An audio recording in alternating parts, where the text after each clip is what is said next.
Hello and welcome to the Carolina News FastCast. I'm Ausley Lewis. Thank you for joining us. I'm Amanda Allen. We start with breaking news.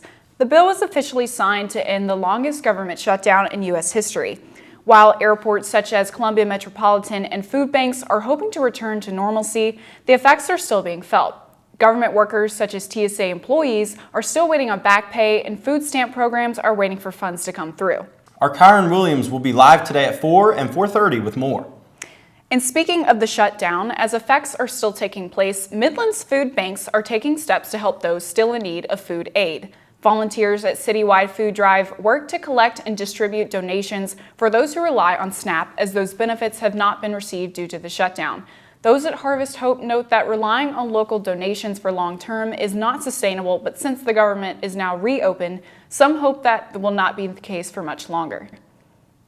We've been experiencing some colder temperatures lately in the Midlands, but will these temps be sticking around? Let's send it over to our very own Matt Frank in the Weather Center with the latest. Matt?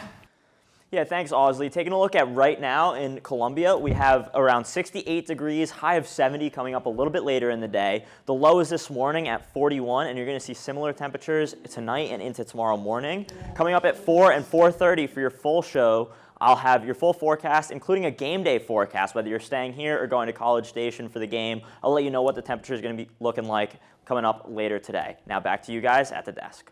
Thanks, Matt. Staying in the capital, the weather will definitely be nice this weekend, and the highly anticipated Finley Park is set for its grand reopening on Saturday and Sunday. Today, the park held tours throughout the morning to showcase the grounds ahead of the reopening. This is the first time the park will be open since 2019. If our park rangers or if our police officers see someone, not only the clear bag policy, but any type of rule that we have in place for this park, we have the autonomy to address that.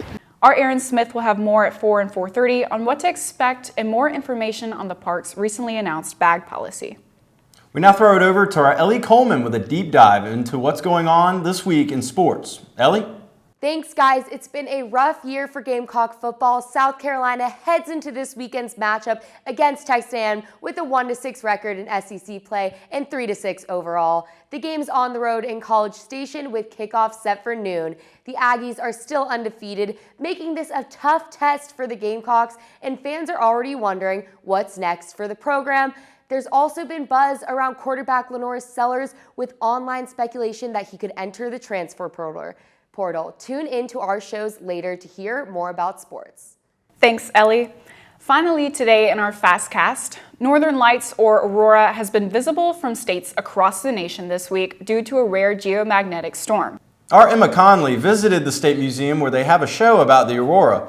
She'll have more on what's making this recent sighting possible and what visitors can expect in the show today at 4 and 4:30. That's all for today's FastCast. Thank you for watching. I'm Ausley Lewis. And I'm Amanda Allen. Catch these stories and more in our 4 and 4:30 shows today.